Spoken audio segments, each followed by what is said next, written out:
بسم اللہ۔ السلام علیکم ورحمۃ اللہ وبرکاتہ۔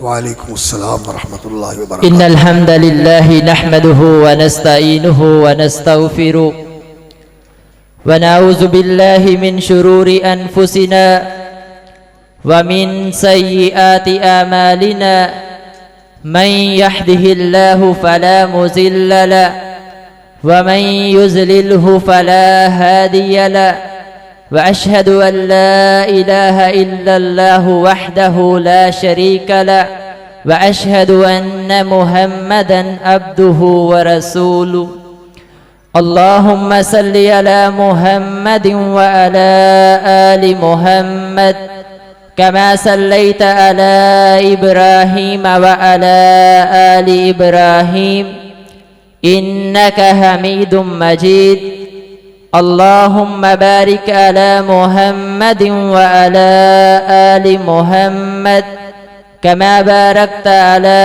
إبراهيم وعلى آل إبراهيم إنك حميد مجيد رب اشرح لي صدري ويسر لي أمري واحلل عقدة من لساني يفقهوا قولي رب زدني علما اللهم رب زدني علما أما بعد فأعوذ بالله السميع العليم من الشيطان الرجيم بسم الله الرحمن الرحيم باب قول الله تعالى ونضع الموازين القسط ليوم القيامة وأن آمال بني آدم وقولهم يوزن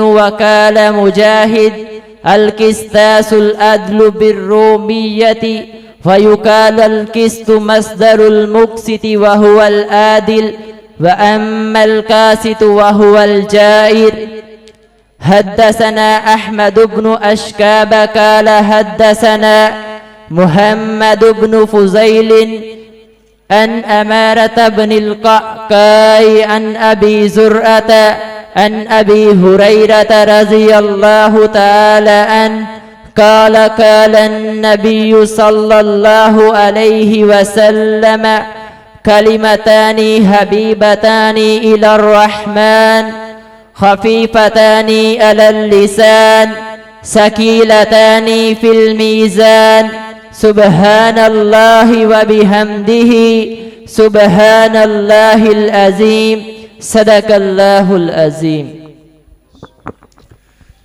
ان الحمد للہ نحمده ونعوذ باللہ من شرور انفسنا وسیئات اعمالنا من يهده الله فلا مضل له ومن يضلل فلا هادي له وأشهد أن لا إله إلا الله وحده لا شريك له وأشهد أن محمدا عبده ورسوله اللهم صل على محمد وعلى آل محمد كما صليت على إبراهيم وعلى آل إبراهيم إنك حميد مجيد اللهم بارك على محمد وعلى آل محمد كما باركت على إبراهيم وعلى آل إبراهيم إنك حميد مجيد اللهم انفعنا بما علمتنا وعلمنا ما ينفعنا وزدنا علما نافعا اللهم إنا نعوذ بك من علم لا ينفع ومن قلب لا يخشع ومن نفس لا تشبع ومن دعاء لا يسمع ومن قول لا يقبل ومن عمل لا يرفع سبحانك لا علم لنا إلا ما علمتنا إنك أنت العليم الحكيم۔ فضیلت مآب علماء، مشائخ، اساتذہ، دعات، خطباء اور ائمہ مساجد اور بہت ہی محترم اور مکرم عزیز طلباء، بالخصوص یہ خوش نصیب جنہوں نے 7 سالہ درس نظامی کا عرصہ مکمل کیا ہے، قرآن اور حدیث کی تعلیم حاصل کی ہے اور انہوں نے سبقاً صحیح بخاری پڑھی ہے اور دوسری حدیث کی کتابیں پڑھی ہیں، اور آج وہ اس محفل کے اندر، اس مجلس کے اندر شریک ہیں، جو ان کی تکریم اور اعزاز کے لیے منعقد ہوئی ہے، اور اسی حوالے سے آخری باب اور آخری حدیث اور صحیح بخاری اور امام بخاری کے متعلق چند طالب علمانہ گزارشات کرنے کا اللہ رب العزت نے موقع نصیب فرمایا ہے۔ اللہ رب العزت سے دعا ہے کہ اللہ رب العزت ہمیں ان خوش نصیبوں میں شامل فرمائے جو علم کی مجلس میں آتے ہیں، ذکر اور نصیحت کی مجلس میں آتے ہیں، طالب بن کے اور تمنا لے کے کہ کوئی بات اللہ اور اس کے رسول کی ہم تک پہنچے اور ہم اس کو اپنے دل میں اتار لیں اور اپنی زندگی کا معمول بنا لیں، تو انشاءاللہ العزیز یہ چیز ہماری نجات کا ذریعہ بن جائے۔ ایسی مجلسوں میں اور ایسی محفلوں میں جب انسان آئے تو فائدہ حاصل کرنے کے لیے آنا چاہیے۔ انسان کو اس لیے آنا چاہیے کہ مجھے کوئی ہدایت کی بات مل جائے جسے میں اپنی زندگی کا معمول بنا لوں۔ انسان صرف مجلس کے اندر شریک ہونے کے لیے آئے اور کچھ سیکھ کے نہ جائے، کچھ اپنے آپ کو بدل کے نہ جائے، تو یہ کوئی مجلس میں آنے کا فائدہ نہیں ہے۔ مجلس میں آنے کا فائدہ یہی ہوتا ہے کہ انسان جو سیکھے اس کو سمجھے اور اس کو دل میں اتارے اور اپنی زندگی کا معمول بنانے کی کوشش کرے، کیونکہ رسول اکرم صلی اللہ علیہ وسلم نے فرمایا ہے کہ انسان کو ایسا نہیں ہونا چاہیے کہ وہ بات ادھر سے سنے اور ادھر سے نکال دے۔ صحیح سننے کا طریقہ یہ ہوتا ہے کہ انسان کان لگا کر سنے، خاموشی کے ساتھ سنے اور پھر اس کو دل میں اتارے اور اللہ رب العزت سے توفیق مانگے کہ یا اللہ اس پر عمل کرنے کی سعادت نصیب فرما اور یا اللہ اس کو میری زندگی کا معمول بنا دے۔ اس لیے انسان کو ان مجلسوں کے اندر شریک ہونا چاہیے، اور یہ مجالس معمولی مجالس نہیں ہیں۔ اللہ تعالیٰ کے فرشتے ان علم کی، ذکر کی اور نصیحت کی مجلسوں کو گھیر لیتے ہیں۔ یہ سارے جتنے یہاں بیٹھے ہوئے ہیں سب کو فرشتوں نے گھیرے میں لیا ہوا ہے، اور فرشتوں کے پرے اور پروں کے اوپر اور پرے یہ آسمان تک پہنچ جاتے ہیں۔ اور جب اس طرح کی مجلس برخاست ہوتی ہے تو اللہ رب العزت کے فرشتے جو نکلنے کا راستہ ہوتا ہے وہاں کھڑے ہو کر ان کو بشارت دیتے ہیں، جیسے رسول اللہ صلی اللہ علیہ وسلم نے فرمایا کہ وہ فرشتے کہتے ہیں کہ خوش ہو جاؤ، اللہ رب العزت نے تمہارے گناہ معاف کر دیے، خوش ہو جاؤ، اللہ رب العزت نے تمہارے گناہ معاف کر دیے اور تمہارے گناہوں کے بدلے اللہ رب العزت نے تمہیں نیکیاں عطا فرما دی۔ ان کو اللہ تعالیٰ نے گناہوں کو نیکیوں سے بدل دیا۔ تو یہ سعادتیں ان مجلسوں میں آنے کے لیے انسان کو حاصل ہوتی ہیں، ان مجلسوں میں آنے کی وجہ سے انسان کو حاصل ہوتی ہے۔ تو انسان ان بشارتوں کا مستحق بنے اور دین سیکھنے کے لیے آئے اور پھر اس پر عمل کرنے کا جذبہ انسان کے اندر پیدا ہو، اور انسان یہ سبق لے کے جائے کہ میں نے اس کو زندگی کا معمول بنانا ہے۔ اور رسول اکرم صلی اللہ علیہ وسلم کی وہ حدیث میں آپ کو سنانا چاہتا ہوں۔ آپ صلی اللہ علیہ وسلم نے فرمایا ویل لاقماء القول، ان لوگوں کے لیے تباہی اور بربادی ہے، اقماء القول جو باتوں کے لیے اقماء ہوتے ہیں۔ اقماء کم ان کی جمع ہے۔ آپ کو معلوم ہے کہ کوئی کرستر یا کوئی بوتل، اس کے اندر کوئی چیز ڈالنی ہو تو اس کے اوپر ایک کھلے منہ والی جو نیچے سے تنگ ہوتی ہے اور اوپر سے منہ کھلا ہوتا ہے، جس کو ہم اپنی زبان میں پیک کہتے ہیں، اور اردو میں اسے قیف کہتے ہیں، اور انگریزی میں اسے فنل کہتے ہیں، اور عربی میں اسے قمعون کہتے ہیں۔ سمجھ میں آ گئی ہوگی آپ کی کہ اوپر سے کھلی ہوتی ہے، نیچے سے ذرا تنگ ہوتی ہے، اور بوتل کے اوپر رکھ کے اس پہ پانی یا تیل یا گھی یا جو بھی چیز ڈالی جاتی ہے وہ بوتل کے اندر چلی جاتی ہے۔ اور اس کی جو یہ کیف ہوتی ہے یا جو پیک ہوتی ہے یہ ساری اوپر خالی رہتی ہے، اس پہ آیا نکل گیا، آیا نکل گیا، آیا نکل گیا، اس کے اندر کچھ نہیں رہتا۔ آپ صلی اللہ علیہ وسلم نے فرمایا نصیحت کی بات کو، اللہ اور اس کے رسول کی بات کو ایسے نہیں سننا چاہیے کہ ادھر سے سنے اور ادھر سے نکل جائے، ایسے نہیں سننا چاہیے۔ ویل لاقماء القول، جو دین کی بات، نصیحت کی بات، علم کی بات اور ہدایت کی بات کو سنتے ہیں، ادھر سے سنتے ہیں ادھر سے نکال دیتے ہیں اور ان کے دل میں کوئی چیز نہیں رہتی۔ تو رسول اکرم صلی اللہ علیہ وسلم نے فرمایا کہ ان کے لیے بربادی ہے، ان کے لیے ہلاکت ہے۔ پوچھا گیا کون ہیں یہ لوگ؟ فرمایا الذین یصرون علی ما یفعلون وهم یعلمون، یہ وہ لوگ ہیں کہ ان کے اندر تبدیلی نہیں آتی، یہ سنتے ہیں کہ اللہ کا یہ حکم ہے اس کو پورا کرو، اللہ نے اس چیز سے روکا ہے اس سے باز رہو، سنتے ہیں اور پھر جانتے بھی ہیں کہ یہ چیز لازم ہے، ضروری ہے، اس کو کرنا چاہیے، یہ حرام ہے، ممنوع ہے، محظور ہے، اس سے بچنا چاہیے، جانتے ہیں لیکن پھر اس کی مخالفت کرتے ہیں۔ یصرون علی ما یفعلون، جو ان کا وتیرہ ہے، جو ان کا عمل ہے، جو ان کا کردار اور رویہ ہے وہ نہیں بدلتا، ویسے کا ویسا رہتا ہے۔ جو کوتاہیاں ہیں، جو غفلتیں ہیں، جو سستیاں ہیں، جو زیادتیاں ہیں، یہ ساری جو کی تو رہتی ہیں، اور وہ جانتے بھی ہیں، سنا بھی ہوتا ہے کہ کسی پر ظلم نہیں کرنا چاہیے، کسی کا حق نہیں دبانا چاہیے، کسی کے ساتھ زیادتی نہیں کرنی چاہیے، کسی کی غیبت نہیں کرنی چاہیے، کسی کو برا نہیں کرنا چاہیے، کسی کو گالی نہیں دینی چاہیے، سنتے ہیں یہ اور جانتے ہیں کہ نہیں کرنا چاہیے لیکن پھر اس طرح کیے جاتے ہیں۔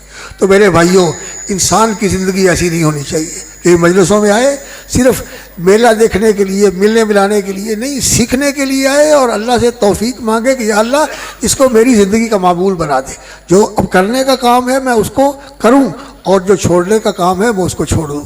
تو اللہ رب العزت پھر ایسے لوگوں کے اوپر مہربان ہوتے ہیں اور اللہ تعالیٰ ان کو نواز دیتے ہیں۔ اللہ تعالیٰ سے ہم دعا کرتے ہیں کہ ہمارا ان مجلسوں میں آنا طالب علم کا آنا ہو، طالب خیر کی بات سن کے سیکھنے والا، جاننے والا، اور جو کہنے والے ہیں ان کا بھی یہی ذہن ہونا چاہیے کہ اللہ رب العزت ہمیں توفیق عطا فرمائے کہ جو ہم کہہ رہے ہیں اللہ تعالیٰ ہمیں اس کے اوپر خود بھی عمل کرنے کی توفیق عطا فرمائے۔ اور یہ جو حدیث اور آخری باب کی قرأت کی ہے بیٹے نے، کیا نام ہے آپ کا؟ عبد المجید بیٹے نے بات اپنا قرأت کی ہے اس کی، یہ جامع الصحیح المسند المختصر من حدیث رسول اللہ صلی اللہ علیہ وسلم و سننہ و ایامہ، یہ کتاب ہے جس کا یہ نام ہے، حدیث کی عظیم ترین کتاب ہے۔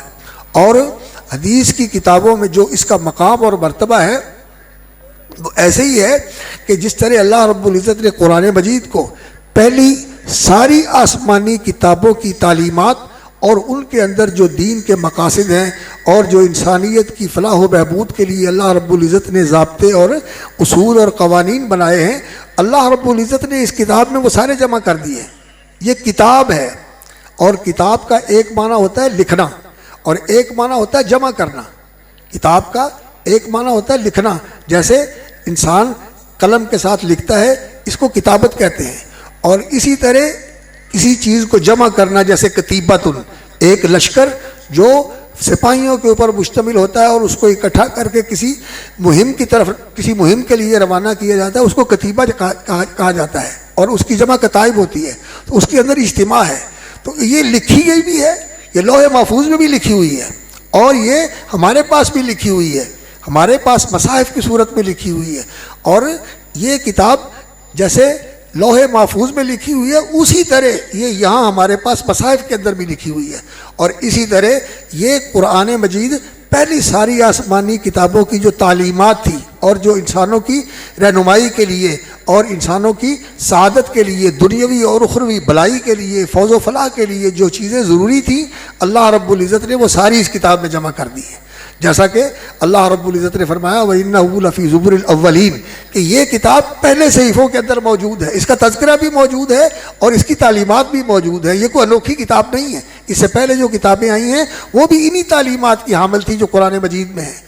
تو قرآن مجید جس طرح پہلی ساری کتابوں کی تعلیمات کا جامع ہے، اسی طرح یہ صحیح بخاری ہے، اللہ رب العزت نے اس کو یہ مقام دیا ہے، اور امام بخاری رحمۃ اللہ علیہ کو یہ توفیق عطا فرمائی کہ انہوں نے اپنے دور سے پہلے، وہ 194 میں ان کی ولادت ہوئی ہے اور 256 میں ان کا انتقال ہوا ہے، اور اللہ رب العزت نے ان کو حدیث کا علم عطا فرمایا تھا، اور انہوں نے کہتے ہیں کہ میں نے 8-9 سال کی عمر میں قرآن یاد کر لیا تھا، اور قرآن جب حفظ کیا اس کے بعد اللہ تعالیٰ نے مجھے شوق نصیب فرمایا کہ میں حدیثیں بھی حفظ کروں، تو الہمت حفظ الحدیث، مجھے اللہ رب العزت نے دل میں ڈال دیا کہ میں حدیث کا حافظ بنوں۔ تو 11-12 سال کی عمر تک وہ بہت ساری احادیث بھی یاد کر چکے تھے، بہت ساری احادیث بھی یاد کر چکے تھے، قرآن بھی یاد تھا، حدیث بھی یاد کر چکے تھے۔ جی وعلیکم السلام ماشاء اللہ بارک اللہ سلام اللہ، حدیث بھی یاد کر چکے تھے۔ تو وہ کہتے ہیں کہ اللہ رب العزت نے مجھے حدیث یاد کرنے کا بھی شوق اور سعادت نصیب فرمائی، اور وہ شوق اور لگن کے ساتھ ماشاءاللہ حدیث یاد کرتے تھے. تو کسی نے ان سے پوچھا کہ آپ نے ماشاءاللہ اتنی تعداد میں حدیثیں یاد کی ہیں, جیسا کہ وہ کہتے ہیں کہ 6 لاکھ احادیث سے میں نے اس کتاب کا انتخاب کیا ہے. 6 لاکھ احادیث ان کے سامنے تھی اور ان میں سے انہوں نے یہ کتاب تیار کی ہے. اور اس کتاب کی تصنیف, تالیف, تنقید اور تبییض, یہ سارے مرحلے جو ہیں اس پر 16 سال صرف کیے ہیں. اس پر 16 سال انہوں نے صرف کیے ہیں. اور وہ کہتے ہیں کہ مجھے احادیث نبویہ میں سے 1 لاکھ صحیح احادیث یاد ہیں اور 2 لاکھ وہ احادیث بھی مجھے یاد ہیں جو کمزور ہیں لیکن وہ رسول اکرم صلی اللہ علیہ وسلم کی طرف منسوب کی گئی ہیں اور وہ صحیح نہیں ہیں. تو غیر صحیح بھی مجھے یاد ہیں 2 لاکھ کی تعداد میں, اور جو صحیح ہیں وہ 1 لاکھ کی تعداد میں مجھے یاد ہیں. اللہ رب العزت نے ان کو یہ توفیق عطا فرمائی تھی. یہ حافظ الحدیث تھے, بہت بڑا ذخیرہ تھا ان کے پاس حدیث کا. تو انہوں نے جو پہلے کتابیں لکھی گئی تھی ان کے زمانے میں ان کے استاذ تھے امام اسحاق بن راہویہ, انہوں نے کتاب لکھی تھی مسند اسحاق. ان کے استاذ تھے امام احمد ابن حنبل, ان کی مسند ابن حنبل تھی. ان کے استاذ تھے الحمیدی, مکے میں ان کے استاد تھے. پہلی حدیث جو لے کے آئے ہیں انہی سے لے کے آئے ہیں, ان کا بھی مسند تھا. اور سعید ابن منصور کا بھی مصنف تھا. اور اسی طرح اور بھی مسانید تھے. عبداللہ بن مبارک کی کتابیں تھیں, اور سفیان رحمۃ اللہ علیہ کا جامع تھا, موطا امام مالک تھا, اور دوسری بہت ساری کتابیں تھیں. تو ان ساری کتابوں پر ان کی نظر تھی, وہ ساری کتابیں ان پر ان کی نظر تھی.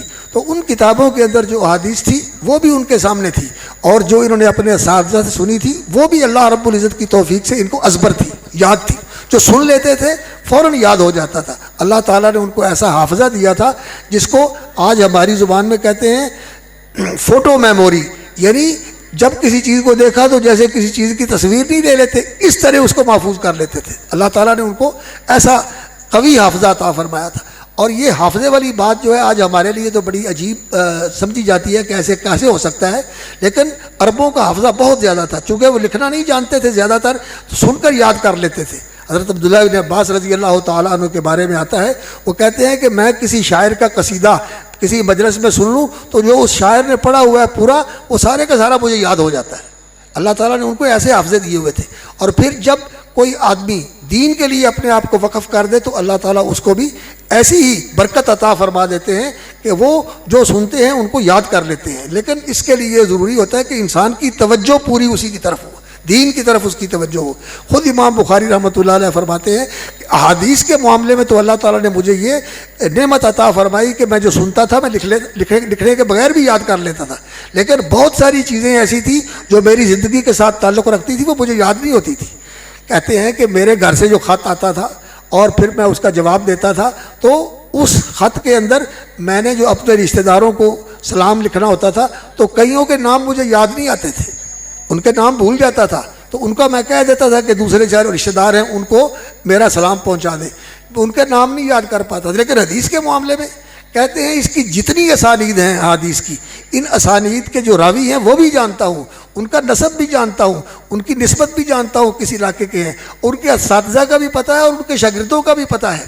اور جتنی احادیث میرے علم میں ہیں, جو رسول اکرم صلی اللہ علیہ وسلم کی احادیث ہے وہ تو حجت ہیں, اور جو صحابہ کے اقوال ہیں, جو تابعین کے اقوال ہیں, اتباع التابعین کے, تبع الاتباع کے, ائمہ مجتہدین کے, فقہائے محدثین کے جو اقوال اور فتاوی میرے سامنے ہیں, تو ان سب کے بارے میں مجھے علم ہے کہ یہ ان کے راوی ہیں, ان کے حالات کیا ہیں, اور یہ جو متن ہے, یہ جو فتویٰ ہے, یہ جو بات ہے, اس کا ماخذ اور اصل کیا ہے, قرآن میں کیا ہے اور حدیث میں کیا ہے, یہ بھی اللہ کی توفیق سے مجھے یاد ہے. تو جس چیز کے اوپر انسان محنت کرے اللہ رب العزت اس کے دروازے کھول دیتا ہے.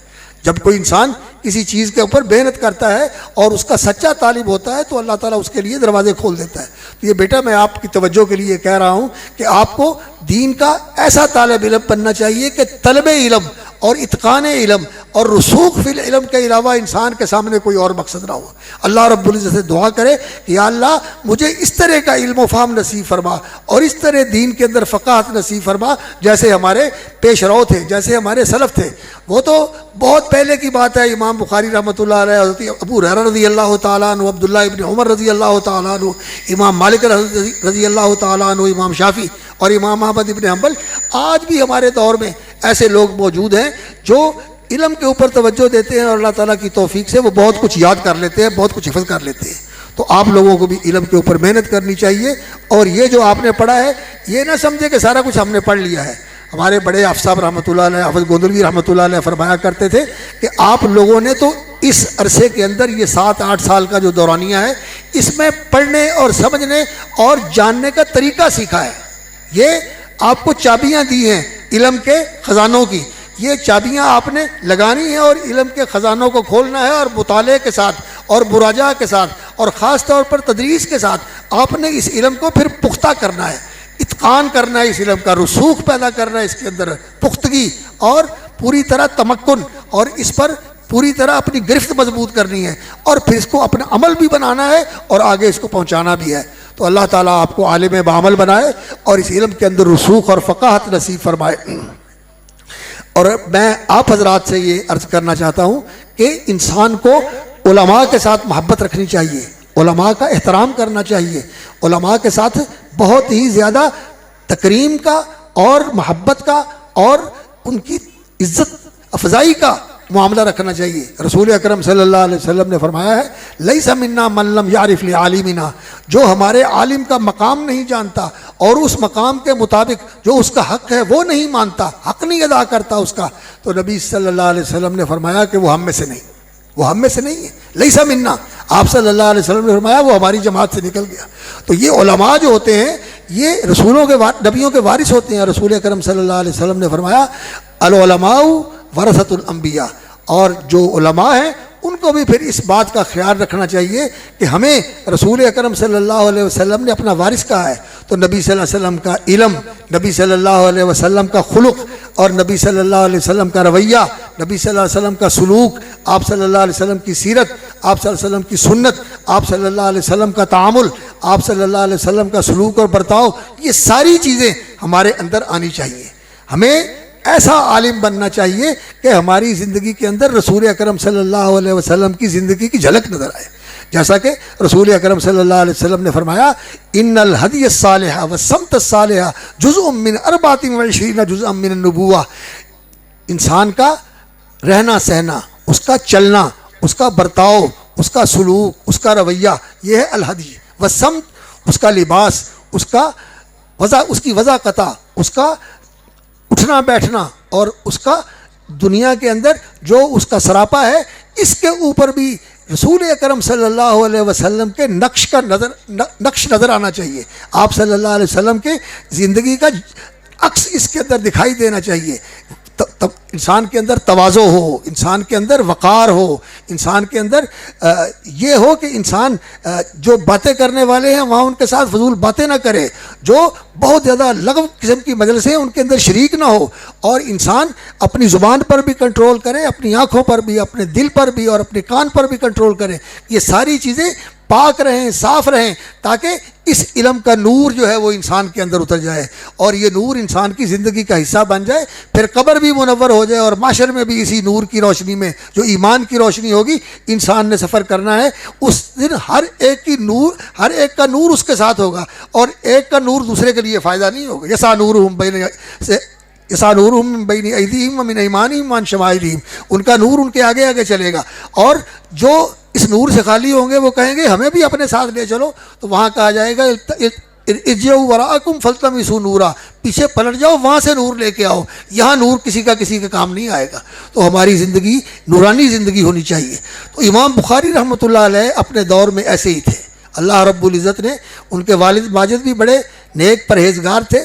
جب فوت ہونے لگے تو انہوں نے اپنے شاگرد کو، اپنے ساتھی کو، ابو افضل کبیر کو بلایا اور اسے کہا کہ الحمدللہ میں نے جو مال کمایا ہے اور میں چھوڑ کے جا رہا ہوں، اس کے اندر ایک درہم بھی ایسا نہیں ہے کہ اس کے ساتھ انسان کو شبہ ہو کہ پتہ نہیں جائز ہے یا ناجائز ہے۔ حرام ہونا تو دور کی بات ہے، شبہ والا بھی ایک درہم نہیں ہے۔ تو امام بخاری رحمۃ اللہ علیہ کے والد محدث تھے، امام مالک کا زمانہ پایا، عبداللہ بن مبارک سے ان کی ملاقات ہوئی اور ان کا تذکرہ بھی امام بخاری نے تاریخ الکبیر میں کیا ہے۔ امام بخاری رحمۃ اللہ علیہ کا جو نام تھا وہ محمد تھا، اور ان کے والد کا نام اسماعیل تھا، اور دادا کا نام ابراہیم تھا، اور امام بخاری رحمۃ اللہ علیہ کی جو کنیت تھی وہ ابو عبداللہ تھی، اور جوفی البخاری یہ ان کی نسبت ہے۔ جوفی اس وجہ سے کہ جو یمان الجوفی، یہ بخارے کے علاقے کا سربراہ تھا اور جو ان کے پردادا تھے وہ اس کے ہاتھ پہ ایمان لائے، تو اس وجہ سے اس وقت جو کسی کے توسط سے مسلمان ہوتا تھا تو اس کے خاندان کی طرف اس کو نسبت کر دیتے تھے۔ یہ ولاء الاسلام ہے، اسلام لانے کا یہ ذریعہ بنا ہے۔ باقی ان کا جو شہر تھا یہ بخارا تھا، ازبکستان کا یہ بڑا مشہور شہر ہے سمرقند اور بخارا، آج بھی یہ بڑے خوبصورت شہر ہیں، لیکن اس زمانے میں یہ علم کا مرکز تھے، یہ علم حدیث کا اور علم تفسیر کا اور دوسرے اسلامی علوم کے بہت بڑے بڑے مرکز تھے، اور بڑے بڑے عظیم لوگ جو ہیں وہ یہاں سے پیدا ہوئے۔ امام دارمی رحمۃ اللہ علیہ، اور اسی طرح امام بخاری رحمۃ اللہ علیہ، اور امام ابو داود رحمۃ اللہ وہ سجستان کے علاقے سے تھے، امام ترمذی رحمۃ اللہ علیہ، امام نسائی، یہ سارے حضرات جو تھے ان علاقوں کے اندر پیدا ہوئے، اور اللہ رب العزت نے ان کو دین کا بڑا اونچا مقام عطا فرمایا۔ اللہ سے دعا کریں کہ اللہ تعالیٰ ان جگہوں کو پھر اسی طرح اسلام کی رونق اور بہار کے ساتھ آباد فرما دے۔ ہر جگہ اللہ رب العزت اسلام کو سربلندی اور علو اور غلبہ عطا فرمائے، اور یہ ساری جگہیں جہاں مسلمان تھے اور آج بھی وہاں موجود ہیں مسلمان، لیکن دین کا علم کمزور ہو گیا اور دین کا عمل تو اور کمزور ہو گیا، جیسا کہ رسول اکرم صلی اللہ علیہ وسلم نے فرمایا وقت آئے گا یرفع العلم، علم اٹھا لیا جائے گا، وینقص العمل، عمل گھٹ جائے گا، ویفش القلم، لکھنا پھیل جائے گا۔ اس کا بہت زیادہ لوگوں کے اندر رواج ہوگا کہ لکھو لکھو لکھو لکھو لکھو، اور کتابیں لکھی جائیں گی اور پڑھنے والے بہت ہوں گے، لیکن وقت وہ ایسا ہوگا کہ اس میں علم نہیں ہوگا۔ علم کیا ہے؟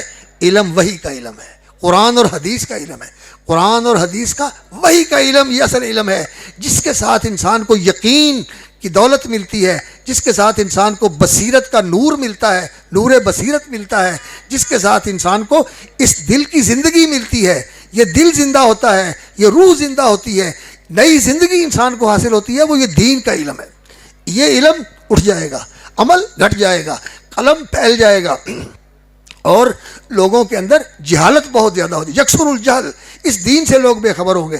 آج یونیورسٹیاں، کالجز اور اس طرح کے بہت بڑے بڑے تعلیمی اور تربیتی ادارے، وہاں لوگ زندگیاں لگا دیتے ہیں پڑھنے پڑھانے کے اندر، لیکن یہ جو انسان کی سعادت کے لیے بلکہ اس کی انسانیت کے لیے ضروری علم ہے، لوگ اس سے بے خبر ہوتے ہیں، نہیں جانتے، اس علم، جاہل ہیں اس کے بارے میں، زمین کی تہ کے بارے میں، آسمان کے اوپر فضاؤں کے بارے میں، سمندروں کی گہرائیوں کے اندر، پہاڑوں کے غاروں کے اندر جو کچھ ہے اس کے بارے میں بہت کچھ جانتے ہیں، لیکن یہ نہیں جانتے کہ ہمارا کائنات کا پیدا کرنے والا مالک ہم سے کیا چاہتا ہے، انسانیت کیا ہے، اور ہماری سعادت کا راستہ کیا ہے، اور ہمارا مستقبل کیا ہے، کہاں ہم جانے والے ہیں، ان چیزوں سے بے خبر ہیں، ان چیزوں سے بے خبر ہیں، اور وہ اپنی خواہشات کی پیروی کرتے ہیں اور اپنے جنون و اوہام اور اپنے تخمینات کی پیروی کرتے ہیں۔ تو اللہ رب العزت ہمیں انہیں اس علم کے ساتھ جوڑے رکھے۔ یہ علم ہے، اس علم کے بغیر دنیا میں کتنا بڑا پڑھا لکھا ہوا ہو، وہ فلاسفر ہو، وہ دانشور ہو، وہ سائنٹسٹ ہو، وہ بہت بڑا ریسرچ کرنے والا اسکالر ہو، کچھ بھی ہو، اگر یہ علم نہیں ہے تو وہ جاہل ہے۔ یہ علم ہے اصل علم۔ تو یہ علم ہمیں اللہ تعالیٰ نے توفیق عطا فرمائی ہے کہ ہم اس کے ساتھ وابستہ ہے، تو اس کا علم کا ہمارے اندر ایسا رسوخ ہونا چاہیے کہ اس علم کے اندر ہماری بصیرت ہو، ہماری پختگی ہو، یقین بھی ہو اور عمل بھی ہو، پھر اسی سے انسان کا علم یہ وسیع بھی ہوتا ہے اور اس علم کے اندر برکت بھی آتی ہے اور اپنے لیے بھی اور دوسروں کے لیے بھی علم نافع بنتا ہے۔ خیر، امام بخاری رحمۃ اللہ علیہ اپنے وقت کے بہت بڑے عالم تھے، ان کے والد بھی بہت عالم تھے اور محدث تھے، اور ان کی والدہ ماجدہ تو بہت ہی صالحہ خاتون تھی، جیسا کہ ان کی زندگی کے اندر ایک مرحلہ ایسا آیا کہ بچپن میں آنکھیں کمزور ہو گئی، بینائی بہت ڈم ہو گئی، کمزور ہو گئی، تو والدہ نے دعا کی کہ اللہ میں نے تو اس بیٹے کو دین کے لیے وقف کیا ہے، تو یا اللہ تو اس پر رحمت فرما دے، اس کی نظر بحال کر دے۔ تو کہتے ہیں کہ ان کو حضرت ابراہیم علیہ السلام کی دعا، حضرت ابراہیم علیہ السلام خواب میں ان کو ملے اور انہوں نے ان کو بشارت دی کہ اللہ رب العزت نے تیری دعاؤں سے اور تیرے الہا اور تضرع سے تیرے بیٹے کی بینائی بحال کر دی ہے۔ تو صبح اٹھے تو ماشاءاللہ ان کی جو بینائی تھی اور ان کی جو بصارت تھی وہ بحال ہو چکی تھی۔ اور پھر امام بخاری رحمۃ اللہ علیہ نے یہ ابھی کتاب تاریخ الکبیر کہتے ہیں کہ یہ میں نے چاند کی روشنی میں بیٹھ کر لکھی، اتنی اللہ رب العزت نے کرم نوازی فرمائی، اتنی تیز نظر ہو گئی ان کی۔ تو والدہ بھی بڑی صالحہ خاتون تھی اور والد صاحب بھی بڑے صالح خاتون تھے، اور ان کے ایک بھائی احمد بھی تھے، اور امام بخاری کا نام ابو عبداللہ محمد بن اسماعیل تھا، وہ محمد تھے اور ان کے بھائی بڑے احمد تھے۔ تو خاندان جو تھا وہ علمی اور نیک خاندان تھا. تو یہ کسی کا خاندان اچھا ہو، نیک ہو، یہ تو بڑی سعادت کی بات ہے. لیکن اللہ رب العزت کی یہ بڑی عجیب شان ہے اور اللہ تعالیٰ کی سنت ہے کہ یخرج الحی من المیت. کئی لوگ بیچارے علمی اعتبار سے کچھ نہیں ہوتے، لیکن ان کی اولاد کو اللہ تعالیٰ دین کا بہت بڑا عالم بنا دیتا ہے اور اللہ تعالیٰ ان سے دین کا بہت زیادہ کام لیتا ہے. تو اس ہماری تاریخ کے اندر ایسے بہت سارے لوگ ہیں کہ والدین جو ہیں وہ بیچارے سیدھے سادے دیہاتی لوگ ہیں، لیکن بیٹا اللہ تعالیٰ کی توفیق سے بہت بڑا عالم بن جاتا ہے. تو امام بخاری رحمۃ اللہ علیہ اس کتاب کے مصنف ہیں، اور امام بخاری کے اساتذہ نے، قتیبہ بن سعید نے اور امام محمد بن بشار نے ان کے بارے میں کہا کہ جو اس شخص کو دیکھنا چاہتا ہے جو سید الفقہا ہے، اپنے زمانے کا سارے فقہا کا سردار اور ان کا پیشوا اور امام ہے، جس نے دیکھنا ہو محمد بن اسماعیل کو دیکھ لو. اور ایک دوسرے استاد ان کے کہتے ہیں جو دیکھنا چاہتا ہے الفقیہ بحق، یعنی سچا اور فقیہ جو حقیقتاً فقیہ ہے وہ دیکھنا چاہتا ہے تو امام بخاری کو دیکھ لو. تو امام بخاری کی فقاہت ایسی تھی، وہ کسی نے ان سے پوچھا کہ زندگی کے اندر جتنے مسائل ہوتے ہیں ان کے بارے میں جو دین کی رہنمائی ہے، جو شریعت کے احکام ہیں، کیا ان کو جانا جا سکتا ہے؟ انہوں نے کہا کہ قرآن اور حدیث کے اندر اللہ رب العزت نے جتنے زندگی کے مسائل ہیں ان سب کا حل اور ان سب کا حکم بیان فرمایا ہوا ہے. تو پوچھنے والے نے پوچھا کہ کیا کوئی جانتا بھی ہے؟ کہنے لگے ہاں اس کے جاننے والے موجود ہیں، اور الحمدللہ ہمیں بھی اللہ رب العزت نے یہ علم دیا ہے کہ ہم ان مسائل کے بارے میں بہت وسیع اور گہری نظر رکھتے ہیں.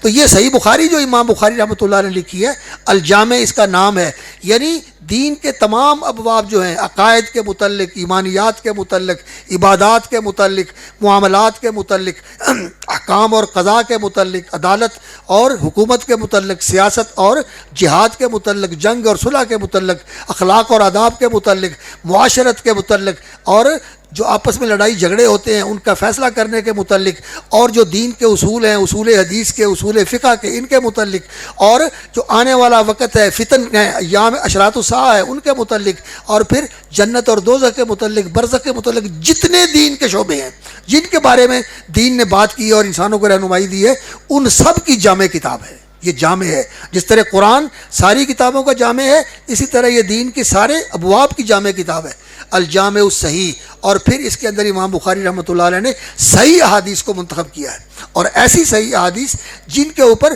تقریباً بہت سارے محدثین جو تھے، نقاد اور جانچ پرکھ کرنے والے، اور پوری طرح حدیث کو پرکھ کر اس کا تعین کرنے والے کہ کون سی حدیث صحیح ہے اور کون سی جو ہے کمزور ہے، ان احادیث کو امام بخاری رحمۃ اللہ علیہ نے اس کتاب کے اندر جمع کیا ہے. اور بعض جگہ لوگوں نے اختلاف کیا ان کے ساتھ، لیکن امام ابن عدی رحمۃ اللہ علیہ وہ کہتے ہیں کہ امام بخاری رحمۃ اللہ علیہ کا جو انتخاب ہے معتبر ہے اور برحق ہے، اور جو لوگوں نے اس پر انتقاد کیا ہے ان کا انتقاد جو ہے وہ اتنا وزن نہیں رکھتا، وہ کمزور ہے. امام بخاری کا موقف جو ہے وہ قوی ہے. تو امام بخاری رحمۃ اللہ علیہ نے اس میں صحیح حدیث منتخب کی ہیں. اور یہ بات یاد رکھیں، ہم الحمدللہ اہل حدیث ہیں، اہل الحدیث ہیں ہم، اور اہل الحدیث کا موقف کیا ہے کہ رسول اکرم صلی اللہ علیہ وسلم کا جو فرمان صحت کے ساتھ، اور صحابہ نے جس طرح اس پر عمل کیا ہے، اور جو محدثین ہیں انہوں نے اس کو اپنی کتابوں میں جگہ دی ہے، اور انہوں نے امت تک وہ رسول اکرم صلی اللہ علیہ وسلم کا فرمان یا آپ کی سنت یا آپ صلی اللہ علیہ وسلم کی کوئی خبر یا آپ صلی اللہ علیہ وسلم کی سیرت کے حوالے سے کوئی چیز نقل کی ہے، ہم اس پر ایمان رکھتے ہیں. جس طرح ہم قرآن کو برحق سمجھتے ہیں، اسی طرح ان احادیث کو بھی ہم برحق سمجھتے ہیں، اور قرآن کے بھی عامل اور حامل ہیں، قرآن کو بھی اپنی زندگی کا دستور مانتے ہیں، اور حدیث کو قرآن کا بیان سمجھتے ہیں، اور قرآن کی عملی تفسیر سمجھتے ہیں کہ قرآن پر عمل ویسے کرنا ہے جیسے رسول اللہ صلی اللہ علیہ وسلم نے کیا، اور آپ کو دیکھ کر صحابہ نے کیا، پھر تابعین نے کیا، تبع الاتباع نے کیا، اتباع التابعین نے کیا، اس طرح ہم اس پر عمل کرتے ہیں. تو ہمارے نزدیک جو بڑی ضروری چیز ہے وہ یہ ہے کہ حدیث کے اوپر صحابہ کا عمل دیکھتے ہیں، تابعین کا عمل دیکھتے ہیں، اتباع التابعین کا اور تبع الاتباع کا، اور فقہائے محدثین کا اور فقہائے مجتہدین کا عمل دیکھتے ہیں، اور اس کے اوپر چلتے ہیں الحمدللہ. اور اس دور میں ہماری دعوت یہی ہے کہ آج ہمیں اسی طرح رسول اکرم صلی اللہ علیہ وسلم کی جماعت کا حصہ بننا چاہیے، جس کی جماعت کے امام محمد الرسول اللہ صلی اللہ علیہ وسلم ہیں، جو امام الانبیاء ہیں، اور آپ صلی اللہ علیہ وسلم کے پیروکار اس جماعت کے جو افراد ہیں وہ اصحاب رسول ہیں رضی اللہ عنہم اجمعین، جن کو اللہ رب العزت نے اپنی رضا کا سرٹیفکیٹ دیا ہے. آج ہمارا راستہ وہی ہے جو صحابہ کا راستہ ہے، اور ہم امت سے بھی یہی کہتے ہیں کہ آئیے صحابہ جیسے مسلمان بن جائیں. کیوں؟ رسول اکرم صلی اللہ علیہ وسلم کا فرمان یہ ہے علیکم بالجماع، تم اس جماعت کو لازم پکڑو. تو صحابہ نے پوچھا بل الجماع یا رسول اللہ، جماعت کون سی ہے؟ تو آپ صلی اللہ علیہ وسلم نے فرمایا ما انا علیہ الیوم واصحابی. جامع ترمذی کی روایت ہے کہ جس پہ آج میں اور میرے صحابہ ہیں یہ ہے جماعت. اور ہماری بھی یہی دعوت ہے کہ آج ہمیں صحابہ جیسا مسلمان بننا چاہیے. اور اگر ہم صحابہ جیسے مسلمان بن جائیں تو جو اللہ رب العزت نے ان کے ساتھ وعدے کیے تھے آج ہمارے ساتھ بھی وہی وعدے ہیں. اللہ اپنے وعدے پورے کرے گا، لیکن اللہ کا وعدہ یہ ہے اور فرمان یہ ہے کہ اوفو بعہدی، جو تم نے میرے ساتھ وعدہ کیا ہے وہ پورا کرو. تو اوفو بعہدکم، جو میں نے تم سے وعدہ کیا ہے تب میں پورا کروں گا. تم ان تنصر اللہ، اللہ کے مددگار بن کے کھڑے ہو جاؤ، ینصرکم، تو اللہ تعالیٰ تمہاری مدد کرے گا. آج مسلمان اس چیز میں کمزور ہیں، اللہ کے ساتھ کیا ہوا وعدہ پورا نہیں کرتے.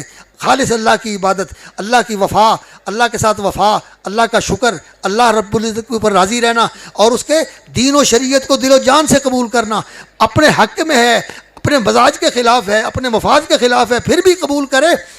اور اگر اپنی طبیعت کے موافق ہے پھر بھی قبول کرے، اور اس سے نقصان بھی ہو رہا ہو ظاہری پھر بھی اس کو قبول کرے، اور اگر فائدہ ہو رہا ہو تو پھر بھی قبول کرے. اب فائدہ ہو رہا تو پھر تو قبول کرتے ہیں، جہاں وراثت ملتی ہے وہاں پہنچ جاتے ہیں لینے کے لیے، جی ہمارا حق بنتا ہے. لیکن جہاں دینا آتا ہے تو وہاں کہتے ہیں جی اب تو دنیا دار لوگ ہیں، ہم کہاں شریعت کو پورا کر سکتے ہیں، کہاں شریعت پر عمل کر سکتے ہیں. یہ رویے ٹھیک نہیں ہیں. دین کے اندر پوری طرح داخل ہو جاؤ اور پورے دین کو قبول کرو جو اللہ رب العزت نے اتارا ہے، سر آنکھوں پہ رکھیں اور دل و جان سے اس کو قبول فرمائیں. تو امام بخاری رحمۃ اللہ علیہ نے یہ کتاب الجامع الصحیح، صحیح حدیث کا مجموعہ ہے. اور پھر المسند، یعنی یہ رسول اللہ صلی اللہ علیہ وسلم کی طرف منسوب ہیں، مرفوع ہیں، آپ صلی اللہ علیہ وسلم سے باسند ہم تک پہنچی ہیں. کئی لوگ ایسی حدیثیں بیان کرتے ہیں، خاص طور پر جو آج کل اپنے آپ کو کہتے ہیں کہ جی ہم رسول اکرم صلی اللہ علیہ وسلم کے ساتھ بڑی محبت کرنے والے ہیں. تو انہوں نے میٹھی میٹھی سنتیں اور اس طرح کی اور کتابیں بنائی ہوئی ہیں جن کے اندر بالکل بے بنیاد اور جھوٹی اور من گھڑت اور بالکل بے اصل چیزیں جو ہے وہ رسول اکرم صلی اللہ علیہ وسلم کی ذات گرامی کی طرف منسوب کر دی ہیں. وہ حدیثیں نہیں ہیں. حدیث ہو مسند، معتبر اور مصدقہ تو پھر انسان اس کو مانے، اور اگر مصدقہ نہیں ہے تو پھر رسول اکرم صلی اللہ علیہ وسلم نے فرمایا ہے من حدث عنی بحدیث یرا انہ کذب، جو میری طرف سے کوئی ایسی حدیث بیان کرتا ہے جس کے بارے میں یہ دیکھا جاتا ہے، جانا جاتا ہے کہ یہ جھوٹ ہے، فہو احد الکاذبین، تو جھوٹوں میں سے ایک یہ بھی جھوٹا ہے. اور نبی صلی اللہ علیہ وسلم کی ذات گرامی پر جھوٹ بولنا یہ ایسا ہے کہ انسان اپنا جہنم میں گھر بنا لے. جو حدیث میں جھوٹ بولتا ہے نبی صلی اللہ علیہ وسلم کے بارے میں، من کذب علی متعمدا فلیتبوأ مقعدہ من النار، اس لیے حدیث کے حوالے میں انسان کو بہت محتاط ہونا چاہیے. جیسے قرآن کی آیت صحیح پڑھنی چاہیے، اور اسی طرح حدیث جو ہے وہ صحیح ہو تو پھر اس کو بیان کرنا چاہیے اور اس پر عمل کرنا چاہیے. تو اللہ رب العزت اس کی توفیق عطا فرمائے. الجامع الصحیح المسند من حدیث رسول اللہ صلی اللہ علیہ وسلم، رسول اللہ کے فرمان و سنن ہی، اور آپ کی سنتیں. سنت آپ کا عمل ہے، حدیث آپ کا فرمان ہے. آپ نے قرآن کی تعلیم دی ہے، احادیث کے اندر وہ بھی بیان ہے، اور جس پر عمل کیا ہے وہ سنت ہے، وہ بھی قرآن کا بیان ہے. جیسا کہ جو قرآن مجید میں بتایا گیا ہے رسول اکرم صلی اللہ علیہ وسلم نے پوری طرح اسی کے اوپر عمل کیا ہے. واتبع ما یوحی الیک من ربک، جو اللہ کی طرف سے آپ پر وحی کیا گیا ہے اس کی پیروی کریں، اس کے مطابق چلیں. تو رسول اکرم صلی اللہ علیہ وسلم کا عمل بھی وحی پر تھا اور جو کہتے تھے وہ بھی وحی تھا. ما ینطق عن الہوی ان هو الا وحی یوحی، آپ صلی اللہ علیہ وسلم کی زبان سے جو بات نکلتی ہے دین کے حوالے سے، شریعت کے حوالے سے، اللہ کی عبادت کے حوالے سے، وہ اللہ کی وحی کے اوپر ہوتی ہے، وہ اللہ کی وحی کی روشنی میں ہوتی ہے. آپ صلی اللہ علیہ وسلم کی بات دین کے معاملے میں غلط نہیں ہو سکتی. ہاں دنیا کے معاملات میں کبھی کوئی رسول اکرم صلی اللہ علیہ وسلم نے بات کہہ دی ہو تو وہ اگر بھی ایسی ثابت ہوتی ہے کہ آپ صلی اللہ علیہ وسلم نے اس سے رجوع کر لیا یا آپ نے کسی دوسری بات کو قبول کر لیا تو اس کی حیثیت اور ہے، لیکن دین کے معاملے میں رسول اکرم صلی اللہ علیہ وسلم کی بات کبھی غلط نہیں ہو سکتی. تو آپ صلی اللہ علیہ وسلم کی سنت اور آپ صلی اللہ علیہ وسلم کی حدیث یہ قرآن کا بیان ہے. تو الجامع المسند الصحیح المسند من حدیث رسول اللہ صلی اللہ علیہ وسلم و سننہ و ایامہ، اور ایک اس کے اندر وصف جو ہے وہ المختصر کا بھی ہے کہ یعنی ساری صحیح حدیثیں اس میں جمع نہیں ہیں. کئی لوگ یہ کہتے ہیں جی اگر بخاری کی حدیث ہے تو ہم مانیں گے، لیکن اگر بخاری کی نہیں ہے تو نہیں مانیں گے. نہیں، امام بخاری رحمۃ اللہ علیہ کی اور بھی کتابیں ہیں، جز القراءۃ ہے، خلق و افعال العباد ہے، اور اسی طرح الادب المفرد ہے، اور بھی امام بخاری رحمۃ اللہ جز القراءۃ کتاب لکھی ہے، اور بھی کتابیں تھیں ان کی، کتاب الہبہ تھی، اور اسی طرح اور بھی کتابیں تھیں. لیکن امام بخاری رحمۃ اللہ علیہ نے اس کے اندر اختصار کو، یعنی جو موجز ہے، ایجاز کے ساتھ، اختصار کے ساتھ جو چیزیں تھیں اصولی اور بنیادی وہ جمع کر دی ہیں، جو دین کے لیے اصول کی حیثیت رکھتے ہیں، اور علم الحدیث میں وہ بنیادی حیثیت رکھنے والی چیزیں ہیں، اور دوسری چیزوں کے لیے وہ بطور ماخذ اور بطور اصل اور اساس کے ہیں، وہ امام بخاری رحمۃ اللہ علیہ نے اس کے اندر جمع کی ہیں۔ اور یہ جو تعداد ہے صحیح بخاری کے اندر بغیر تکرار کے تو تقریباً 2500 حدیثیں ہیں، اور تکرار کے ساتھ 7000 کچھ حدیثیں ہیں جو امام بخاری رحمۃ اللہ علیہ نے اس کتاب کے اندر جمع فرمائی ہیں۔ اور اس کے اوپر جو امام بخاری کا خصوصی اہتمام ہے وہ احادیث سے جو مسائل نکلتے ہیں، استنباط، استخراج اور اس سے مستفاد ہونے والے مسائل، وہ امام بخاری نے ابواب کی صورت میں، عناوین کی صورت میں کتاب ذکر کرتے ہیں۔ جیسے پہلے کتاب ہے کتاب بدل وحی، اور اس کے بعد ہے پھر کتاب الایمان، اس کے بعد ہے پھر کتاب العلم۔ تو یہ کتاب کا عنوان قائم کرتے ہیں، اور یہ جو کتابیں ہیں صحیح بخاری کے اندر، یہ بعض نسخوں کے مطابق تو 97 ہیں، اور بعض نسخوں کے مطابق 100 کتاب ہے۔ اور کوئی بھی حدیث کی کتاب ہو یا فقہ کی کتاب ہو، ان کے اندر کتابوں کی اتنی تعداد نہیں ہے۔ جہاں کہیں بھی دیکھا ہے میں نے تو کہیں 40 کتابیں ہیں، کہیں 50 ہیں، بڑی بات ہے 60-65 کے قریب کتابیں ہیں۔ اس تعداد کی کوئی بھی حدیث کی کتاب نہیں، کوئی بھی فقہ کی کتاب نہیں، کوئی امام محمد کی کتاب ہو، مدونہ امام مالک رحمۃ اللہ علیہ کی کتاب ہو، کتاب العلوم امام شافعی کی ہو، مسائل امام احمد کے ہوں، کوئی بھی کتاب ہو۔ اسی طرح ابو یوسف رحمۃ اللہ علیہ کی جو کتاب ہے، یا امام محمد بن حسن کی جو کتابیں ہیں، کسی میں بھی اتنی کتابوں کی تعداد نہیں ہے۔ اور باقی جو مسائل ہیں اس کے اندر وہ 3800 کچھ ابواب ہیں جو امام بخاری رحمۃ اللہ علیہ نے کتابوں کے اندر بیان فرمائے ہیں۔ اور جو احادیث ہیں وہ متعدد مقامات پر بڑی تکرار کے ساتھ ان احادیث کو ذکر کرتے ہیں، ان سے مسائل اخذ کرنے کے لیے بہت سارے مسائل ہیں۔ بلکہ حضرت حافظ گودلوی رحمۃ اللہ علیہ تو فرمایا کرتے تھے کہ جو صحیح معنوں میں صحیح بخاری کا مطالعہ کر لے اور اس کو پوری طرح سمجھ لے اور اس کو ہضم کر لے، یعنی اپنے علم کا اور معرفت کا اور اپنے دل و دماغ کا حصہ بنا لے، تو اللہ تعالیٰ اس کو اجتہادی بصیرت عطا فرما دیتے ہیں۔ یہ کتاب اجتہادی بصیرت لوگوں کے اندر پیدا کر دیتی ہے، لیکن کن کے لیے؟ جو لوگ اس پر محنت کرتے ہیں، اسی کو ہر وقت اپنے سامنے رکھتے ہیں، غور و فکر کرنا، مطالعہ کرنا اور اس کا اہتمام کرنا۔ ہمارے بزرگ تھے مولا بخش قومی رحمۃ اللہ علیہ، اللہ تعالیٰ ان کی قبر منور فرمائے، جس طرح قرآن کی تلاوت کرتے تھے اسی طرح صحیح بخاری کی بھی تلاوت کرتے تھے، اس کی تلاوت کرتے تھے، پڑھا کرتے تھے۔ تو علماء کو چاہیے کہ اس طرح حدیث کی کتابیں پڑھی جائیں، صرف درس دینے کے لیے نہیں، صرف پڑھانے کے لیے نہیں، اپنی اصلاح کے لیے۔ کیوں؟ حدیث پڑھنا ایسا ہی ہے کہ جیسے قرآن پڑھنا اور سننا کیسے ہے؟ اللہ کی بات سن رہا ہے، قرآن اللہ کا کلام ہے نا، جب پڑھتا ہے تو اللہ کی بات پڑھتا ہے، جو سناتا ہے تو اللہ کی بات سناتا ہے۔ تو قرآن اللہ کا کلام ہے اور حدیثیں یہ رسول اکرم صلی اللہ علیہ وسلم کا کلام ہے۔ جو آدمی حدیثیں لکھتا ہے، حدیثیں پڑھتا ہے، حدیثیں سناتا ہے، تو یہ تو رسول اکرم صلی اللہ علیہ وسلم کی مجلس میں بیٹھا ہوا ہے۔ امام بخاری رحمۃ اللہ علیہ کے شاگرد ہیں ابو حاتم، تو وہ کہتے ہیں کہ ایک دن امام بخاری رحمۃ اللہ علیہ حدیث کا املا کروا رہے تھے، لکھوا رہے تھے، میں لکھ رہا تھا، تو صبح سے بیٹھے زور تک، زور سے بیٹھے عصر تک، اور عصر کے وقت ہوا تو امام بخاری رحمۃ اللہ علیہ فرمانے لگے، ابو حاتم میں سمجھتا ہوں کہ تم تھک گئے ہوگے، اکتا گئے ہوگے۔ تو کہنے لگے میں اکتایا تو نہیں ہوں، لیکن کہتے ہیں میں تھک چکا تھا۔ کہنے لگے بڑے خوش نصیب ہو تم بھی اور میں بھی کہ ہم صبح سے لے کر اب تک رسول اللہ صلی اللہ علیہ وسلم کی مجلس میں بیٹھے ہوئے ہیں، حدیث لکھ رہے ہیں، نبی صلی اللہ علیہ وسلم کے فرامین لکھ رہے ہیں، آپ کے حالات لکھ رہے ہیں، آپ کی سنت لکھ رہے ہیں، اور لوگ ہیں کوئی اپنی تجارت میں ہے، کوئی اپنی زراعت میں ہے، کوئی اپنے کھیل میں ہے، کوئی اپنے تماشے میں ہے، کوئی کسی میں ہے، اور ہمیں اللہ تعالیٰ نے یہ سعادت نصیب کی ہوئی ہے۔ تو رسول اکرم صلی اللہ علیہ وسلم کی حدیث کو سننا پڑھنا یہ تو ایسا ہی ہے کہ اللہ کے رسول کی بات سن رہے ہیں آپ رسول اللہ صلی اللہ علیہ وسلم کا سنت سن رہے ہیں، تو پھر جو سنیں اس کو قبول کر لیں۔ پھر یہ کہنا کہ میں مفتی کے پاس جاؤں گا، مولوی صاحب کے پاس جاؤں گا، پھر اللہ کے رسول کو چھوڑ کر کسی اور کے پاس جاتے ہو تو اپنے ایمان کی خبر لو، تمہارا ایمان ٹھیک نہیں ہے۔ رسول اکرم صلی اللہ علیہ وسلم کا تو مقام یہ ہے کہ اذا دعوا الی اللہ ورسولہ، اللہ اور اس کے رسول کی طرف بلایا جائے، انما کان قول المؤمنین اذا دعوا الی اللہ ورسولہ لیحکم بینہم ان یقولوا سمعنا واطعنا، اللہ کی بات آ جائے سمعنا واطعنا، رسول اللہ صلی اللہ علیہ وسلم کی بات آ جائے سمعنا واطعنا، یہ رویہ ہونا چاہیے آپ کا۔ تو امام بخاری رحمۃ اللہ علیہ نے اس کتاب کا یہ نام رکھا، اور اس میں سننہ و ایامہ آپ وسلم کی سیرت بھی بیان فرمائی، اور پورے دین کو اس کے اندر جمع کر دیا۔ اور پہلی کتاب جو لے کے آئے وہی، اس کے اوپر یہ بتایا کہ وہی اللہ کی طرف سے جو چیز بتائی جاتی ہے کبھی دل میں ڈال دی جاتی ہے، کبھی فرشتہ لے کے آتا ہے، اور کبھی اللہ رب العزت لکھی ہوئی دے دیتے ہیں. جیسے موسیٰ علیہ السلام کو اللہ رب العزت نے لوح الواح عطا فرمائی تھی، تورات لکھی ہوئی تھی تختیوں کے اوپر، موسیٰ علیہ السلام کو عطا فرمائی تھی. لیکن رسول اکرم صلی اللہ علیہ وسلم کو اللہ رب العزت نے یہ کتاب عطا فرمائی کہ نزل بہ الروح الامین علی قلبک لتکون من المنذرین. یہ روح الامین جبرائیل امین علیہ السلام کتاب کو لے کے آئے، قرآن کو لے کے آئے، آپ صلی اللہ علیہ وسلم کے قلب اطہر پر اتارا. نزل بہ الروح الامین علی قلبک لتکون من المنذرین. اور اللہ نے آپ کو پڑھایا. سنقرئک فلا تنسیٰ، ہم آپ کو پڑھائیں گے، آپ اس کو بھولیں گے نہیں. اللہ اکبر. تو رسول اکرم صلی اللہ علیہ وسلم کے دل میں اور سینے میں اللہ نے اس کو محفوظ کر دیا، اور آپ صلی اللہ علیہ وسلم کی زبان پر جاری کر دیا. اور پھر اس کا بیان بھی ہمارے ذمے ہے. اللہ نے فرمایا ثم ان علینا بیانا، اس کا بیان بھی ہمارے ذمے ہے، اور اس کا بیان بھی اللہ رب العزت نے وحی کے ساتھ کروایا. آپ نے زبانی طور پر حدیث کی شکل میں اس کا بیان فرمایا، یا آپ صلی اللہ علیہ وسلم نے عمل کے ساتھ اس کا بیان فرمایا، یا نبی صلی اللہ علیہ وسلم کے سامنے کیا گیا، اس کو سمجھ کر اس کو آپ نے برقرار رکھا، اس کی تصویب اور تاکید فرمائی. تو یہ سارا اللہ کی طرف سے ہے. تو رسول اکرم صلی اللہ علیہ وسلم پر جو کتاب نازل کی گئی وہ بھی وہی ہے، اور جو اس کا بیان ہے یہ بھی وہی ہے. اور پھر اس پر ایمان لانا ضروری ہے، اس کو ماننا ضروری ہے.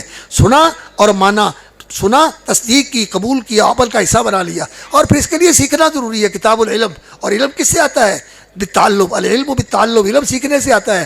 کوئی ماں کے پیٹ سے عالم نہیں پیدا ہوتا، اور نہ خود بخود عالم ہوتا ہے. یہ جو لوگوں نے باتیں بنائی ہوئی ہیں نا کہ جی فلاں جو ہے وہ ماں کے پیٹ سے ہی عالم بن کے آیا تھا، یا اس کے اوپر یہ علم القاء ہو گیا تھا، نہیں. جبرائیل علیہ السلام نے محمد الرسول اللہ کو سکھایا صلی اللہ علیہ وسلم، اور محمد الرسول اللہ صلی اللہ علیہ وسلم نے اپنی امت کو سکھایا یعلمکم الکتاب والحکمہ. اور آپ صلی اللہ علیہ وسلم نے فرمایا کہ علم سیکھنے سے آتا ہے. تو علم سیکھے بغیر نہیں آتا. اور کئی لوگ جو دعویٰ کرتے ہیں وہ جاہل ہیں اور جہالت کی باتیں کرتے ہیں، لوگ ان کو سر پہ اٹھائے پھرتے ہیں. علم سیکھنے سے آتا ہے، اور پھر اس کی تفصیل ہے. اور آخر میں پھر لے کے آئے ہیں کتاب الاعتصام بالکتاب والسنہ، جس کے اندر یہ ہے کہ رسول اکرم صلی اللہ علیہ وسلم نے ہمارے اندر حجۃ الوداع کے موقع پر بھی یہ اعلان کیا تھا کہ ترکت فیکم امرین، میں دو چیزیں تمہارے اندر چھوڑ کے جا رہا ہوں، کتاب اللہ و سنت رسولی. ایک اللہ کی کتاب قرآن مجید، اور دوسری رسول اکرم صلی اللہ علیہ وسلم کی سنت. یہ میں تمہارے اندر چھوڑ کے جا رہا ہوں. جب تک ان کو مضبوطی سے تھامے رکھو گے، جب تک مضبوطی سے سنبھالے رکھو گے، کبھی گمراہ نہیں ہو سکتے.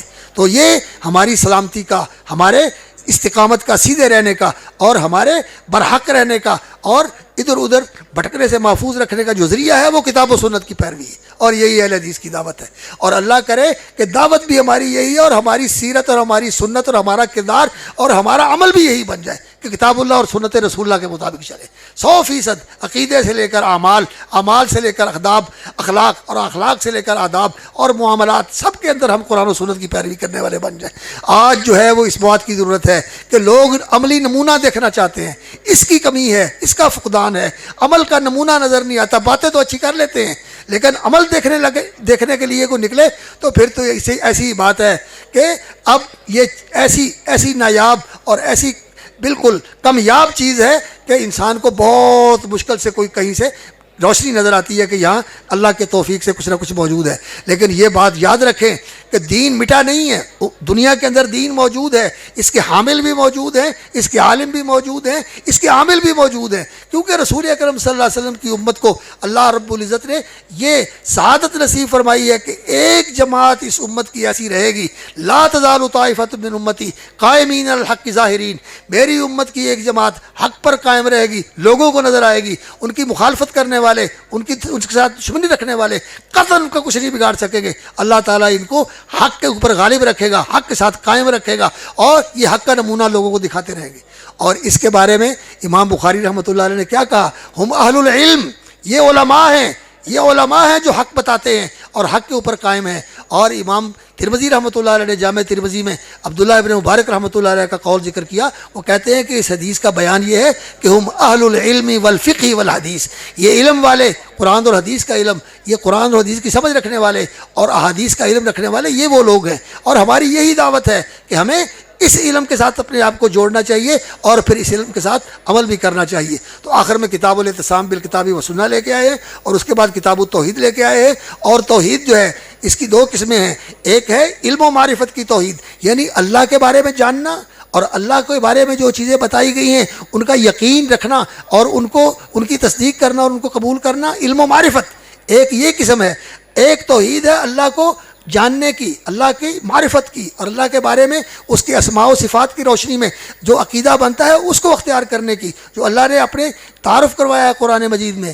وقت نہیں ہے، بہت زیادہ مقامات پر اللہ رب العزت نے اپنا تعارف کروایا ہے کہ تمہارا رب کون ہے، کیسا ہے اس کا اس کائنات کو پیدا کرنا، کس طرح وہ اس کائنات کو چلا رہا ہے، کس طرح وہ اس زمین و آسمان کو سنبھالے ہوئے ہے۔ ان اللہ یمسک السماوات والارض ان تزولا ولئن زالتا ان امسکہما من احد من بعدہ۔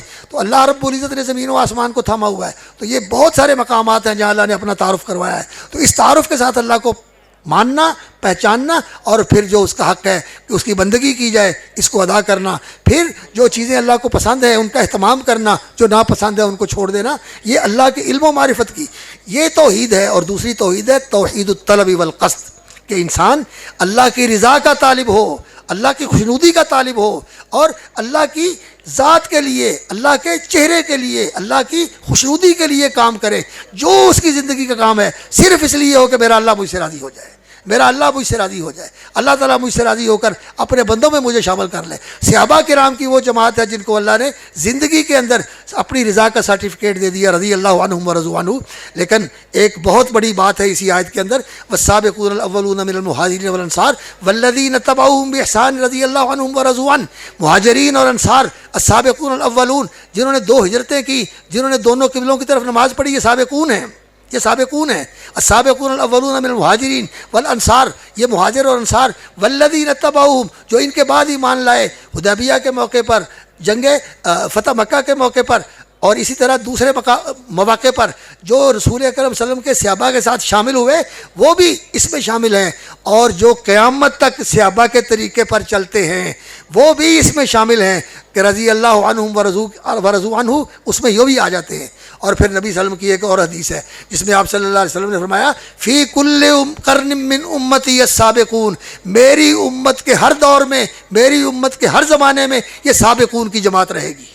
اہل حدیثو، یہ راستہ ہے، یہ ہے راستہ، یہ دین تمہیں بتا رہا ہے کہ آؤ صحابہ کے پیروکار بن جاؤ، اور اس طرح رسول اکرم صلی اللہ علیہ وسلم کے امتی بنو جیسے صحابہ رسول اکرم صلی اللہ علیہ وسلم کے امتی تھے، جیسے انہوں نے آپ صلی اللہ علیہ وسلم کی محبت کے ساتھ، آپ صلی اللہ علیہ وسلم کی پیار، آپ صلی اللہ علیہ وسلم کی محبت، اور آپ صلی اللہ علیہ وسلم کے ساتھ جو ان کا فدویت کا تعلق تھا، آپ صلی اللہ علیہ وسلم کے لیے اپنی جانیں قربان کی، اپنے وفادات قربان کیے، اپنے تعلقات قربان کیے، رشتے ناطے چھوڑ دیے، اللہ کے رسول کا ساتھ دیا، تو اللہ رب العزت نے پھر ان کو یہ مقام عطا فرمایا کہ دنیا میں اللہ نے ان کو اپنی رضا کا سرٹیفکیٹ دے دیا۔ آج ہم بھی اسی طرح نبی صلی اللہ علیہ وسلم کے پیروکار بن جائیں جیسے صحابہ تھے تو انشاءاللہ اللہ کے وعدے سچے ہیں، اور نبی صلی اللہ علیہ وسلم نے فرمایا ہے کہ ایسے لوگ موجود رہیں گے۔ اللہ تعالیٰ ہمیں صدق و اخلاص کے ساتھ ان کی پیروی کرنے اور اپنے فضل و انعام کے ساتھ اللہ تعالیٰ ہمیں ان کا ساتھی بنا دے، اور ان کا ساتھ اللہ رب العزت نصیب کرے، معاشر میں ان کے ساتھ ہو، رسول اللہ صلی اللہ علیہ وسلم کی زیارت ہو، آپ کی شفاعت ہو، اور آپ کی قیادت میں اللہ تعالیٰ سب سے پہلے ہمیں جنت میں لے جائے۔ بلکہ ہماری تو دعا ہے کہ اللہ بے شک گناہ گار ہیں لیکن تیرے نبی سے پیار کرنے والے ہیں، تیرے دین سے محبت رکھنے والے ہیں، اور تیرے بندوں کے لیے خیر خواہی کے جذبات رکھنے والے ہیں۔ سب کے لیے ہمارے دل میں خیر خواہی کے جذبات ہیں۔ ہم چاہتے ہیں کہ ہم سارے جنت کے راستے پہ آ جائیں، اللہ تعالیٰ ہمیں جہنم سے بچا لے۔ ہمارا سب کا یہی سب سے بڑا مسئلہ ہے اور یہی سب سے بڑی خواہش ہے، اور ہم اپنے لیے بھی یہی چاہتے ہیں اور پوری دنیا کے انسانوں کے لیے چاہتے ہیں، اور امت محمد صلی اللہ علیہ وسلم کے اندر جتنے بھی لوگ ہیں ہم سب کے لیے یہی چاہتے ہیں کہ یا اللہ ہمیں جہنم کے راستے سے ہٹا کر، جہنم والے اعمال سے ہٹا کر جنت کی راہ پہ لگا دے اور جنت والے اعمال نصیب فرما دے، اور رسول اللہ صلی اللہ علیہ وسلم کی شفاعت کے ساتھ ہمیں جنت میں داخل کروا دے۔ آپ صلی اللہ علیہ وسلم کی رفاقت اور قرب نصیب فرما، اور آپ صلی اللہ علیہ وسلم کی قیادت میں آپ صلی اللہ علیہ وسلم کے ساتھ پھر یا اللہ اپنی زیارت نصیب فرما، اور اپنے چہرے کا دیدار نصیب فرما، اور اپنی رضا نصیب فرما۔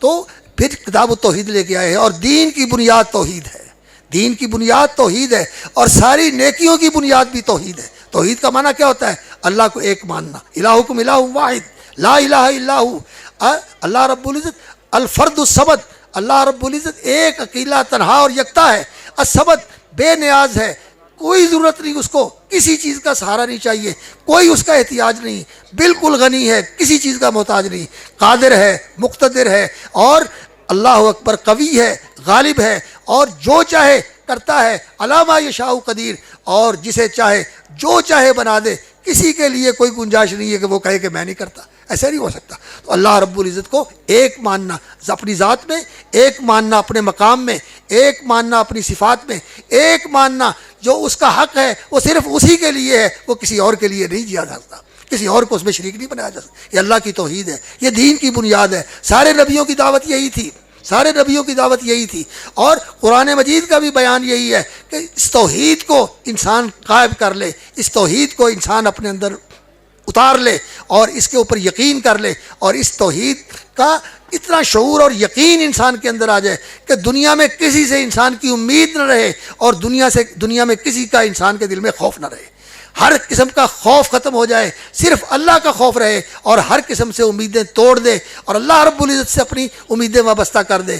اور اللہ رب العزت لمن کان یرجو اللہ والیوم الآخر، جو اللہ سے امیدیں باندھتا ہے اور آخرت والے دن کے اوپر ایمان رکھتا ہے، اور اس دن اللہ رب العزت سے چاہتا ہے کہ اللہ تعالیٰ مجھے نواز دے اور مجھے معاف کر کے اپنے مقبول بندوں میں شامل فرما دے، تو اللہ تعالیٰ پھر اس کی یہ امید پوری کر دیتا ہے۔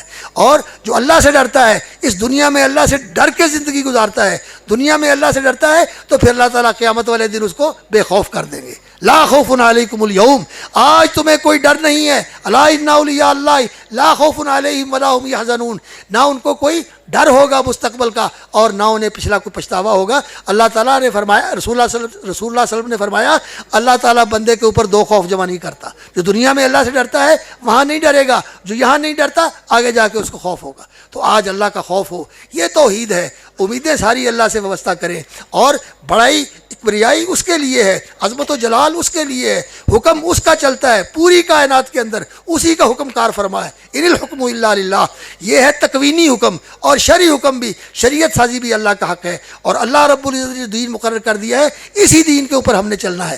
اور پھر آخر میں جو باب لے کے آئے ہیں کتاب التوحید کی تفصیلات، اللہ اکبر، بات ذرا پھیل گئی، بس میں ختم کرتا ہوں۔ تو آخری باب جو امام بخاری رحمۃ اللہ لے کر آئے ہیں، باب قول اللہ تعالیٰ ونضع الموازین القسط لیوم القیامہ، فرمایا اللہ تعالیٰ کا یہ فرمان ہے، بیٹا جب قرآن کی تلاوت کرنی ہو تو اس وقت اعوذ باللہ من الشیطان الرجیم پڑھتے ہیں، اور اگر سورت سے شروع کرنا ہو تو بسم اللہ الرحمن الرحیم بھی ساتھ پڑھتے ہیں، وگرنہ صرف اعوذ باللہ پڑھ لیتے ہیں۔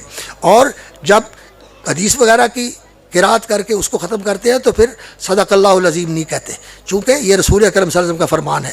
تو انسان کو ان چیزوں کا خیال کرنا چاہیے، جو آداب ہیں قرات کے، پڑھنے کے، پڑھانے کے۔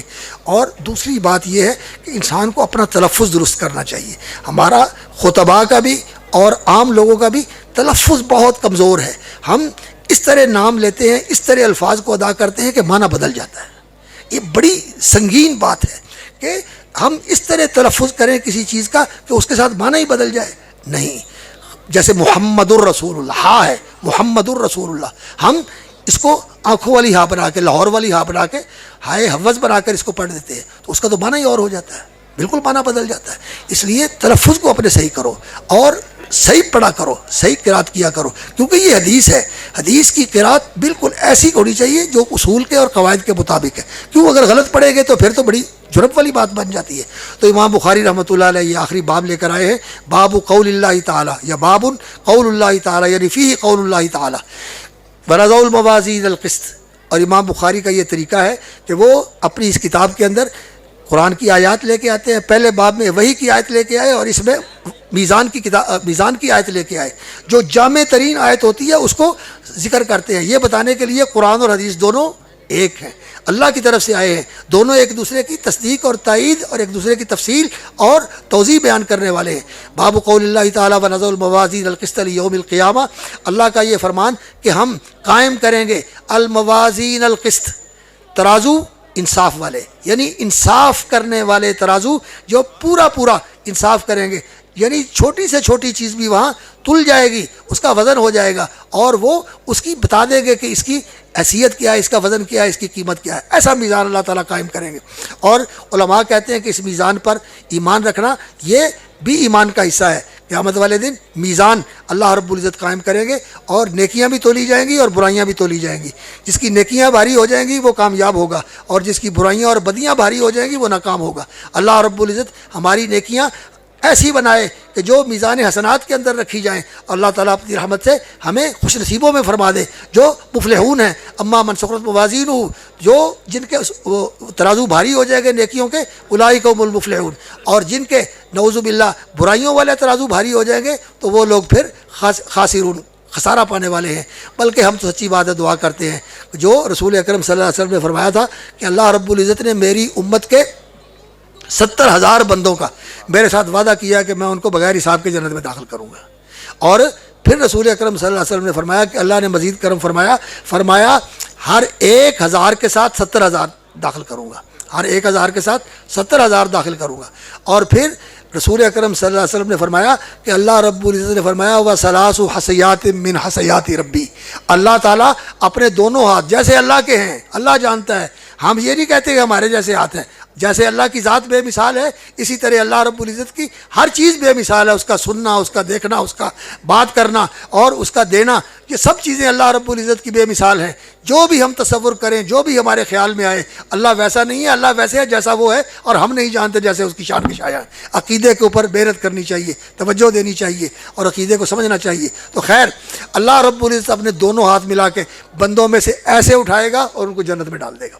کتنے لوگ ہوں گے کوئی نہیں جان پاتا، کوئی نہیں جان سکتا. کتنے بڑے اللہ کے ہاتھ ہیں کوئی نہیں جان سکتا. بس ہم تو دعا کرتے ہیں کہ یا اللہ ہمیں ان لوگوں میں شامل فرما دے جن کو تو بغیر حساب کے جنت میں داخل کرے گا. اللہ اکبر. تو وہاں قول اللہ تعالیٰ ونضع الموازین القسط لیوم القیامہ. قسط کا معنی ہوتا ہے انصاف. لیوم القیامہ، لحساب یوم القیامہ یا لاجل یوم القیامہ، قیامت کے دن کے حساب کے لیے، یا قیامت کے دن یعنی قیامت کے دن کے وقت. توقید کے لیے آیا ہو لام، توقید کے لیے بھی آتا ہے اور فی کے معنی میں بھی آتا ہے. قیامت کے دن میں ایسا کریں گے یا قیامت کے دن حساب کے لیے ایسا کریں گے. اور توقید کے لیے بھی آتا ہے یعنی توہمت آیات فعرفتها لستة اعوام وذل عام صابئ. تو یہاں یہ وقت کے معنی میں آیا ہے، یعنی قیامت والے دن اور قیامت والے دن کے وقت ہم ترازو قائم کریں گے. نضع الموازین القسط لیوم القیامہ وان اعمال بنی آدم وقولهم یوزن. لوگوں کے اعمال بھی تولے جائیں گے اور ان کا قول بھی تولا جائے گا. اقوال کا بھی ایک نسخہ ہے، لیکن قول کا لفظ جو ہے یہ قرآن مجید کے مطابق ما یلفظ من قول الا لدیہ رقیب عتید. جو ہم بات کرتے ہیں یہ بھی محفوظ ہو جاتی ہے، جو عمل کرتے ہیں یہ بھی محفوظ ہوتا ہے، لکھا بھی جاتا ہے، لکھ کے بھی محفوظ ہوتا ہے. اور یہ جو فضا ہے یہاں اللہ رب العزت نے خود کار کیمرے لگائے ہوئے ہیں، ربانی کیمرے. یہ ویڈیو والے کیمرے نہیں جو ہاں ڈیلیٹ ہو جاتے ہیں، یہ جن کے اندر کوئی غلط بات بھی شامل کر دی جاتی ہے اپنی طرف سے بنا کے. اللہ رب العزت نے ایسا نظام بنایا ہوا ہے کہ ہمارا عمل بھی محفوظ ہوتا ہے، ہماری زبان کے نکلے ہوئے بات بھی محفوظ ہوتی ہے، قول بھی محفوظ ہوتا ہے. اور قیامت والے دن ہمارے بول بھی سامنے آ جائیں گے، ہمارے عمل بھی سامنے آ جائیں گے. انسان دیکھے گا کہ یہ کتاب کیسی ہے، مالی حاضر کتاب لا یغادر صغیرۃ ولا کبیرہ، کہ اس کتاب نے کچھ نہیں چھوڑا، سب کچھ لکھا ہوا ہے. وجدوا ما عملوا حاضرا، اور جو عمل ہے وہ بھی سامنے آ جائے گا، وہ بھی سامنے آ جائے گا. اس لیے انسان کو اپنے عمل پر بھی توجہ دینی چاہیے کہ عمل بھی شریعت کے مطابق ہو، اور بات پر بھی توجہ دینی چاہیے کہ اللہ کی ناراضگی کی کوئی بات نہ ہو. غیبت نہیں ہونی چاہیے، بدزبانی نہیں کرنی چاہیے، جھوٹ نہیں بولنا چاہیے، کسی کو ذلیل کرنے کے لیے کوئی بہتان نہیں باندھنا چاہیے. زبان پر کنٹرول کر لیں. یہ زبان کی کاٹ اور زبان کی کمائی جو ہے انسان کو اوندے منہ جہنم کے اندر لے جائے گی. اللہ تعالیٰ ہمیں اس سے محفوظ رکھے.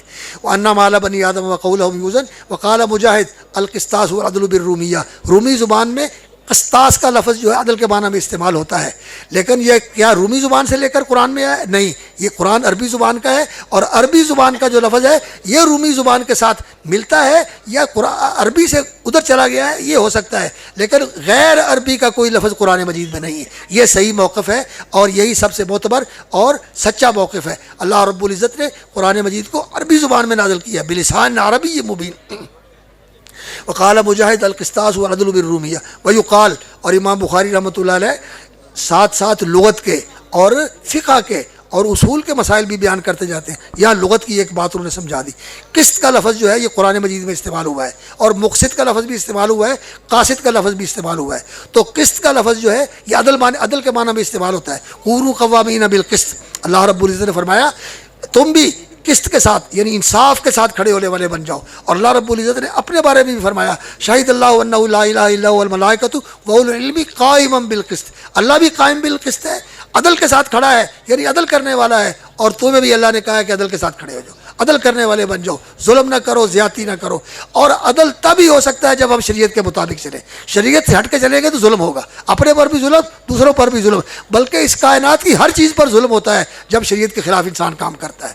تو وَيُقَالُ الْقِسْطُ مصدر المقسط، اور وَهُوَ الْعَادِلُ، مقسط عادل کو کہتے ہیں. اما القاسط، اور جو دوسرا لفظ آیا قرآن مجید میں سورۃ الجن کے اندر، اما القاسطون فکانوا لجہنم حطبا، وہ ہے مجرد سے، ثلاثی مجرد سے ہے، تو اس کا معنی ہے ٹھیک ہے، وہ ثلاثی مجرد سے ہے،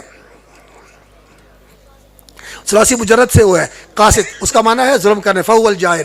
اور پھر امام بخاری رحمۃ اللہ علیہ اپنی سند کے ساتھ حدیث بیان کرتے ہیں. حدثنا احمد بن اشکاب، اشکاب اور اشکاب دونوں طرح صحیح ہے، منصرف بھی پڑھا جا سکتا ہے، غیر منصرف بھی. حدثنا احمد بن اشکاب یا اشکابہ دونوں طرح پڑھنا صحیح ہے. قال حدثنا محمد بن فضیل، اور پھر وہ کہتے ہیں ان عمارۃ بن القعقاع عن ابی زرعۃ عن ابی ہریرہ رضی اللہ تعالی عنہ قال قال النبی صلی اللہ علیہ وسلم، رسول اکرم صلی اللہ علیہ وسلم کا فرمان حضرت ابو ہریرہ نقل کرتے ہیں.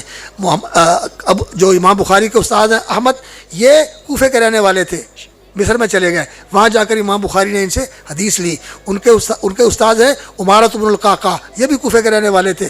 ان کے استاد ہیں محمد بن غزوان، تو یہ محمد بن فضیل یہ بھی کوفے کے رہنے والے تھے. اور ان کے استاد ہیں عمارۃ بن القعقاع، یہ بھی کوفے کے رہنے والے تھے. اور ان کے شاگرد ہیں، استاد ہیں ان کے ابو زرع، جو ابو ہریرہ کے شاگرد تھے. اور ابو ہریرہ رضی اللہ تعالیٰ عنہ کا بھی زیادہ وقت مدینہ منورہ میں گزرا، اور وہ نبی صلی اللہ علیہ وسلم کی حدیث بیان کرتے ہیں. یہ حافظ الحدیث ہیں. قال النبی صلی اللہ علیہ وسلم کلمتان حبیبتان الی الرحمن، دو کلمے ہیں، دو بول ہیں جو اللہ کو بہت محبوب ہیں. خفیفتان علی اللسان، زبان پر ہلکے ہیں. ثقیلتان فی المیزان، اللہ کو محبوب ہیں، زبان پر ہلکے ہیں، اور اللہ رب العزت کو بہت محبوب ہے اور وزن کے اندر بہت بھاری ہیں. خفیفتان علی اللسان ثقیلتان فی المیزان، یہ دو بول کون سے ہیں؟ سبحان اللہ و بحمدہ، یہ ایک کلمہ ہے. سبحان اللہ العظیم یہ دوسرا کلمہ ہے. سبحان اللہ و بحمدہ، سبحان اللہ العظیم. سبحان اللہ کا معنی کیا ہے؟ کہ اللہ پاک ہے ہر نقص سے، ہر عیب سے، ہر کمزوری سے، ہر کمی سے، اور کسی شریک سے کوئی اس کا مشیر نہیں، کوئی اس کا سہیم نہیں، کوئی اس کا برابر نہیں، کوئی اس کا مد مقابل نہیں، کوئی اس کی ضد نہیں، کوئی اس کی ند نہیں. بالکل اللہ رب العزت ایسے ہیں کہ اللہ رب العزت کے سوا ہر چیز مخلوق ہے، اور اللہ رب العزت کی ساری مخلوق اس کے سامنے سوالی ہے، فرما بردار ہے، عاجز ہے، اور بے بس ہے، اور لاچار ہے، اور کمتر ہے. اللہ رب العزت بڑا ہے، باقی سب اس کے نیچے اس کے محتاج اور اس کے سوالی ہے، اور اس کی عظمت اور بڑائی کو ماننے والے ہیں. اللہ پاک ہے. وبحمدہ، ساری خوبیاں، سارے کمالات اور ساری قوتیں اور سارے محاسن اس کی ذات کے اندر جمع ہے. جس کو جو ملا ہے اس نے دیا ہے، اور جو اس کے پاس ہے اس کا تو تصور بھی نہیں کیا جا سکتا کہ وہ کس طرح کا ہے اور کتنا ہے، اور اس کی مقدار کیا ہے اور اس کی کیفیت کیا ہے، ہم نہیں جان سکتے. لیکن یہ ہم جانتے ہیں کہ اللہ رب العزت کی ذات عیب کوئی نہیں، اور سارے محاسن اس کے اندر ہے، سارے کمالات اس کے اندر ہے جو اس کے شان کے شایع ہیں. تو حمد جو ہے یہ اللہ کی تعریف کا بھی کلمہ ہے اور اللہ کے شکر کا بھی کلمہ ہے. اس سے اللہ کی تعریف بھی ہوتی ہے، اللہ کا شکر بھی ادا ہوتا ہے. تو سبحان اللہ اللہ کی تنزیہ و تقدیس کا کلمہ ہے، اور حمد یہ اللہ رب العزت کی تعریف اور اس کی ثنا اور اس کی تحمید کا کلمہ ہے. اور یہ کلمہ جو ہے یہ اللہ رب العزت کو بہت پسند ہے. اللہ نے خود بھی اپنی تعریف کی ہے، یہ کائنات بھی اللہ کی تعریف کرتی ہے، اور اللہ رب العزت کو تعریف کرنا بہت زیادہ پسند ہے کہ اس کی بندہ تعریف کرے. سبحان اللہ و بحمدہ، یہ کلمہ اللہ کو بہت محبوب ہے. یہ کلمہ اتنا بھی فرشتوں کا ورد ہے. سبحان اللہ و بحمدہ فرشتے کہتے ہیں، اللہ تعالیٰ کو یہ بہت پسند ہے. سبحان اللہ و بحمدہ، اور اس کے ساتھ سبحان اللہ العظیم لگا کے 3 کلمے بنا دینا، سبحان اللہ العظیم و بحمدہ. اور پھر جیسے یہ حدیث میں آیا ہے سبحان اللہ و بحمدہ سبحان اللہ العظیم، سبحان اللہ کا تکرار اور عظیم کو آخر میں لے جانا، یہ اس کی متعدد روایات ہیں. سب سے مختصر سبحان اللہ و بحمدہ، اس کے بعد سبحان اللہ العظیم و بحمدہ، اس کے بعد سبحان اللہ و بحمدہ سبحان اللہ العظیم، یا سبحان اللہ العظیم پہلے اور سبحان اللہ و بحمدہ بعد میں. یہ اس کی مختلف روایات ہیں. یہ کلمہ اللہ تعالیٰ کو بہت محبوب ہے، اور رسول اکرم صلی اللہ علیہ وسلم نے فرمایا کہ جو صبح کو پڑھ لے شام کو پڑھ لے، اللہ رب العزت 100 دفعہ اللہ تعالیٰ اس کے گناہ معاف کر دیتا ہے، وہ سمندر کے پانیوں کے برابر ہو، اللہ پھر بھی معاف کر دیتا ہے. اور رسول اکرم صلی اللہ علیہ وسلم کا بھی یہی وسیلہ تھا آپ صلی اللہ علیہ وسلم کو اللہ رب العزت نے فرمایا فسبح بحمد ربک واستغفرہ، اپنے رب کی حمد کے ساتھ اس کی تسبیح کرو، اللہ سے استغفار کرو۔ حضرت عائشہ صدیقہ رضی اللہ تعالیٰ عنہ فرماتی ہیں کہ جب سے یہ آیت اتری تو نبی صلی اللہ علیہ وسلم نے اپنے رکوع اور سجود میں اس کا اہتمام کیا، اس کا التزام کیا، اور امام بخاری اس کو آخر میں لے کے آئے ہیں یہ بتانے کے لیے کہ سب سے آخری چیز جو ہے سبحانک اللہم دعواہم فیہا سبحانک اللہم، جنتی جب جنت میں جائیں گے تو آخری بات ان کی یہی ہوگی کہ اللہ تو پاک ہے، وآخر دعواہم الحمدللہ رب العالمین، اور آخری ان کا بول یہ ہوگا کہ الحمدللہ رب العالمین۔ تو اب کتاب کو ختم کر رہے ہیں اسی بات کے اوپر کہ اللہ پاک ہے اور اس کے لیے حمد ہے۔ ہم بھی یہی کہتے ہیں کہ سبحانک اللہم و بحمدک اشہد ان لا الہ الا انت استغفرک واللہ اتوب الیک۔ یہ ادارہ جو ہے مرکز نداء الاسلام، اللہ تعالیٰ اس کو واقعتاً اسلام کا مرکز بنا دے، اسلام کی دعوت کا مرکز بنا دے، اسلام کی تعلیم اور تربیت کا مرکز بنا دے، اور یہ جو بیٹے ماشاءاللہ فارغ ہوئے ہیں اللہ رب العزت کو عالم بعمل بنا دے، اور اللہ رب العزت ان کے علم میں، ان کی زندگیوں میں صحت برکت کے ساتھ اضافہ فرمائے۔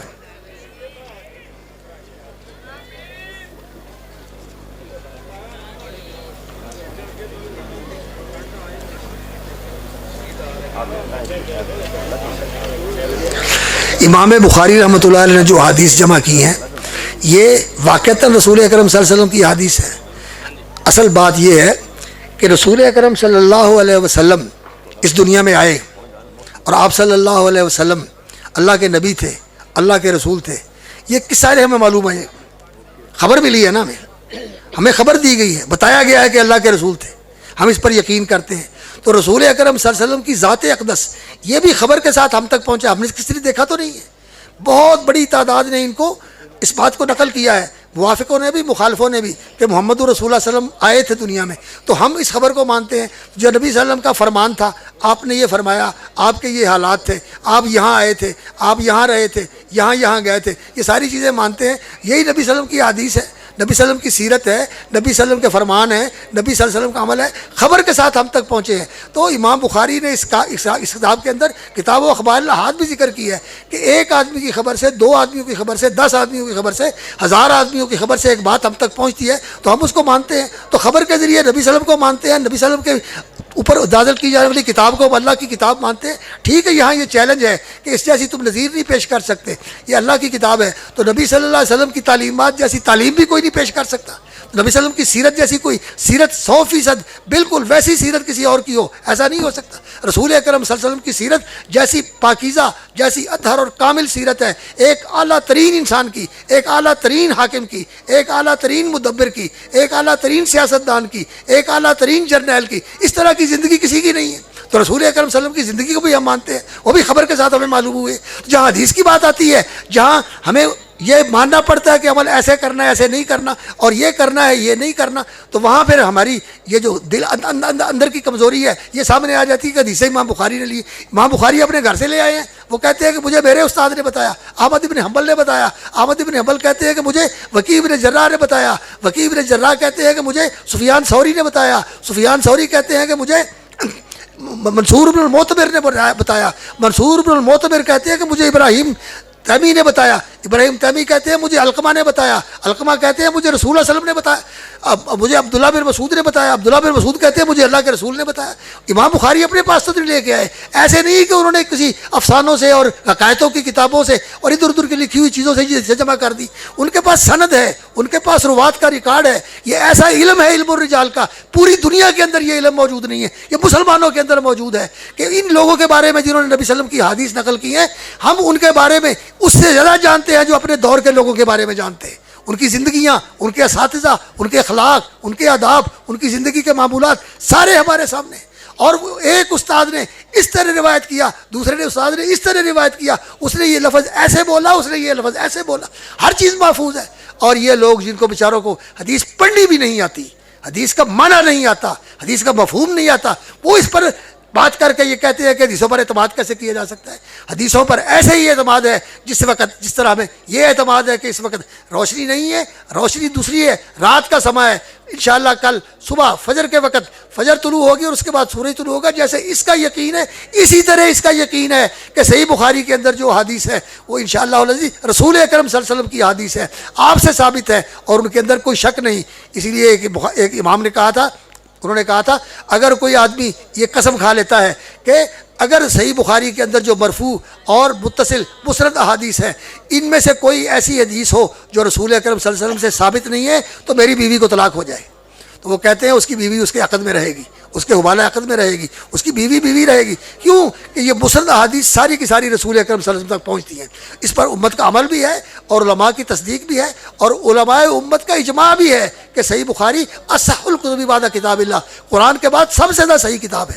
تو اس لیے میرے عزیز جس نے یہ سوال بھیجا ہے یہ جہالت کی بات ہے اور یہ اندر کا کھوٹ ہے، یہ دین کی پابندیوں سے بھاگنا چاہتے ہیں، یہ منمانی کا اسلام چاہتے ہیں. یہ کہتے ہیں کہ اسلام کو زمانہ ساز کر دیں، موافقت کرنے والا لوگوں کا، سود بھی حلال ہو، بے پردگی بھی حلال ہو، منمانیاں بھی حلال ہو، جی چاہیاں بھی حلال ہو. یہ مولوی کہتے ہیں کہ لباس کو بھی ٹھیک کرو، شکل کو بھی ٹھیک کرو، معاملات کو بھی ٹھیک کرو. ان کو نہیں، بس یہ حکومت کا کام ہے، جو حکومت کہتی ہے ویسے کیے جاؤ. نہیں، ہم تو حکومت بھی کہتے ہیں، حکومت کو بھی کہتے ہیں کہ اللہ رسول کی بات مانو اور عوام کو بھی کہتے ہیں کہ اللہ رسول کی بات مانو. اسی میں تمہاری سعادت ہے، اسی میں تمہاری سلامتی ہے، اسی میں تمہارا عروج ہے، اسی میں تمہاری ظفر مندی ہے کہ دین کے مطابق چلو. اللہ تعالیٰ تمہیں دنیا بھی نواز دے گا، آخرت میں بھی نوازے گا اور انشاءاللہ اللہ تعالیٰ تمہیں سر بلند اور اللہ رب العزت سرفراز فرما دے گا.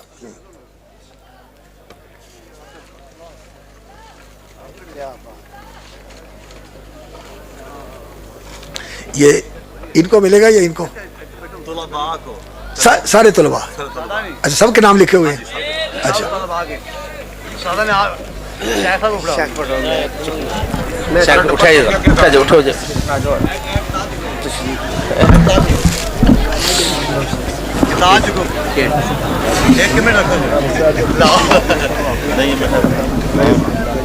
بسم اللہ بسم اللہ بسم اللہ بسم اللہ. بسم اللہ. میرے تو